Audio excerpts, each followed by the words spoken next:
കണ്ണമാലി ശ്രീ ഭദ്രകാളി ദേവി ക്ഷേത്രത്തിൽ ഭക്തി നിർഭരമായ ചടങ്ങുകളോടെ പൊങ്കാല സമർപ്പണം നടത്തി.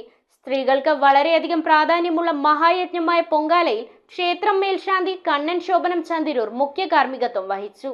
സാഗര തീരത്ത് കുടികൊള്ളുന്ന കണ്ണമാലി ശ്രീ ഭദ്രകാളി ദേവി ക്ഷേത്രത്തിൽ ഭക്തി നിർഭരമായ ചടങ്ങുകളോടെ പൊങ്കാല സമർപ്പണം കൊണ്ടാടി. നൂറുകണക്കിന് ഭക്തജനങ്ങളാണ് പൊങ്കാല സമർപ്പണത്തിനായി ക്ഷേത്രമുറ്റത്തെത്തിയത്. ക്ഷേത്രത്തിടപ്പള്ളിയിൽ വെച്ചല്ലാതെ തന്റെ ഇഷ്ടദേവതയ്ക്ക് നിവേദ്യം തയ്യാറാക്കി നേദിക്കുവാൻ ഭക്തർക്ക് ലഭിക്കുന്ന അവസരമാണ് പൊങ്കാലയുടെ പൊരുൾ. 3 ദിവസമെങ്കിലും വ്രതാനുഷ്ഠാനം വേണമെന്ന് അനുശാസിക്കുന്നു. ഇതിനായി പുതിയ മൺകലം, ഉണക്കലരി, ശർക്കര, നെയ്, കദളിപ്പഴം, മുന്തിരി, കൽക്കണ്ടം, നാളികേരം ചിരകിയത് ഇവയൊക്കെയാണ് പൊങ്കാലക്കലത്തിലെ ചേരുവകൾ. പൊങ്കാല നിവേദ്യം തിളച്ചുമറിയുമ്പോൾ ദേവി ചൈതന്യത്തെ ആവാഹിച്ച് മേൽശാന്തി പൊങ്കാലക്കലത്തിൽ തീർത്ഥം തളിക്കുന്നതോടെ പൊങ്കാല സമർപ്പണം പൂർത്തിയാകുന്നു. ഗണപതി ഹോമത്തോടെയാണ് ചടങ്ങുകൾ ആരംഭിച്ചത്. കുമാരി സിദ്ധാർത്ഥൻ ദേവി പാരായണം നടത്തി. റിട്ടയർഡ് പ്രൊഫസർ തങ്കമ്മ ജനാർദ്ദനൻ ഭദ്രദീപം തെളിയിച്ചു. തുടർന്ന് അഡ്വക്കേറ്റ് ആതിര പ്രസാദ് പൊങ്കാല അടുപ്പിൽ അഗ്നി പകർന്നു. ക്ഷേത്രം മേൽശാന്തി കണ്ണൻ ശോഭനം ചന്ദിരൂർ ചടങ്ങുകൾക്ക് മുഖ്യ കാർമ്മികത്വം വഹിച്ചു. തികഞ്ഞ ഭക്തിയോടെ വേണം പൊങ്കാല സമർപ്പണം നടത്തേണ്ടതെന്ന്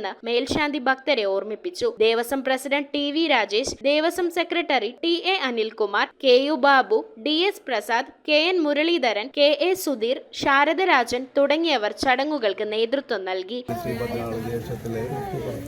പുതുവത്സരത്തിൽ ആദ്യ പൊങ്കാല നടത്തുന്ന ക്ഷേത്രമെന്ന ചരിത്രമാണ്. പൊങ്കാല സംബന്ധിച്ച് ഭാരവാഹികൾ തലേദിവസം തന്നെ പൂജാദ്രവ്യങ്ങൾ, കലം, ശർക്കര, കൊതുമ്പ്, അതിനുവേണ്ട സാമഗ്രികളെല്ലാം തന്നെ ദേവസ്വം ഒരുക്കിയിട്ടുണ്ട്. അറബിക്കടലിൻ്റെ തീരത്ത് സ്ഥിതി ചെയ്യുന്ന കണ്ണമാലി അമ്മയുടെ ഈ പുണ്യഭൂമിയിൽ എത്തിച്ചേർന്ന എല്ലാ ഭക്തജനങ്ങൾക്കും വിശിഷ്ടാദികൾക്കും ദേവസ്വത്തിൻ്റെ പേരിൽ നന്ദി അറിയിച്ചു. ശ്രീ ഭദ്രകാളി ദേവി ക്ഷേത്രത്തിലെ ദേവിയുടെ പൊങ്കാലയാണ് നമ്മളിവിടെ നിന്ന് ആഘോഷിക്കുന്നത്. ഇവിടെ എല്ലാ വർഷവും ജനുവരി ആദ്യ ഞായറാഴ്ചയാണ് ഈ പൊങ്കാല ആഘോഷിക്കുന്നത്. അതിന് നിരവധി ഭക്തജനങ്ങൾ ഇവിടെ എത്തിച്ചേരാറുണ്ട്. നമ്മളുടെ സമീപ പ്രദേശങ്ങളിൽ നിന്നും ചില്ലാനം, കുമ്പളങ്ങി, പള്ളൂർത്തി, ഇടക്കൊച്ച്, കുമ്പളം, മരട്, എറണാകുളം എന്നീ സ്ഥലങ്ങളിൽ നിന്ന് തന്നെ ഭക്തജനങ്ങൾ ഇവിടെ എത്തിച്ചേർന്നുകൊണ്ട് ദേവിയുടെ പൊങ്കാല സമർപ്പിക്കാറുണ്ട്. ഈ പൊങ്കാലയുടെ ദ്രവ്യ സമർപ്പണവും ഈ കഴിഞ്ഞ ദിവസവും ഇവിടെ നടന്നു. ഈ പൊങ്കാലയ്ക്ക് വേണ്ട ദ്രവ്യങ്ങളുടെ എല്ലാ കാര്യങ്ങളും ഓരോ ഭക്തന്മാരെ ഏറ്റെടുത്തുകൊണ്ടാണ് ഇത് നടത്തുന്നത്. ഒരാഴ്ചയോളം ഇതിൻ്റെ പ്രവർത്തനങ്ങളുമായി നമ്മളുടെ ദേവസ്വം കമ്മിറ്റി സജീവമായി കൊണ്ടുതന്നെ നടന്നുകൊണ്ട് പോവുകയാണ്. News bureau, Kochi.